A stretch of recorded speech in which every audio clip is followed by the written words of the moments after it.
বিসমিল্লাহির রহমানির রহিম। মাননীয় স্পিকার, আপনাকে ধন্যবাদ। আমি কক্সবাজার ২ মহেশখালী কুতুবদিয়া থেকে নির্বাচিত মাননীয় সংসদ সদস্য। আমি আজকে আপনার মাধ্যমে আমাদের মাননীয় প্রধানমন্ত্রী, আমাদের বাণিজ্য ও শিল্পমন্ত্রী এবং আমাদের কক্সবাজার এলাকার আমাদের গর্ব মাননীয় স্বরাষ্ট্র মন্ত্রীর দৃষ্টি আকর্ষণ করছে।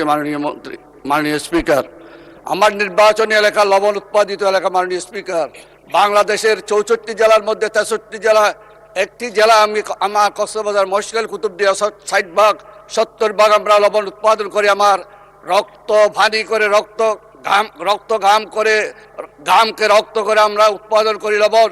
সেই লবণের দাম আজকের প্রেক্ষাপটে আমি আপনার মাধ্যমে বলতে চাই মাননীয় সংসদ সদস্যদের,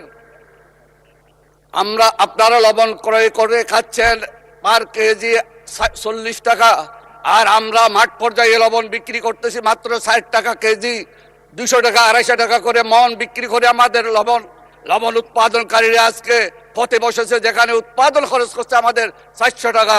আমি আজকে মাননীয় স্পিকার আপনার মাধ্যমে মাননীয় প্রধানমন্ত্রী এবং আমাদের ব্যাক টু ব্যাক এলসি করে এবং আমাদের সোডিয়াম সালফেট লবণ আমদানি করে আমাদের লবণ শিল্পকে যদি এভাবে ধূলিসাৎ করা হয়, তাহলে আগামী বছর আমাদের লবণ চাষিরা যদি নিরুৎসাহিত হয়, তাহলে বাংলাদেশে 28 লক্ষ মেট্রিক টন আপনাদের আমদানি করতে হবে। তাই আজকে আমি বলতে চাই, আমাদের অন্তত পক্ষে আমরা খেয়ে পরে বাঁচতে পারি তো, আমাদের এই শরীর হয়েছে লবণের টাকায়, লবণের দামে। সেই লবণকে জাতীয় পর্যায়ে এনে আমরা যদি 60 টাকা 40 টাকা 400 টাকা পার মন যদি না পাই, আমাদের উৎপাদন খরচ যদি না পাই, আমরা নিরুৎসাহিত হয়ে যাব। মাননীয় স্পিকার, আপনি আপনার মাধ্যমে আমি আমার সংসদের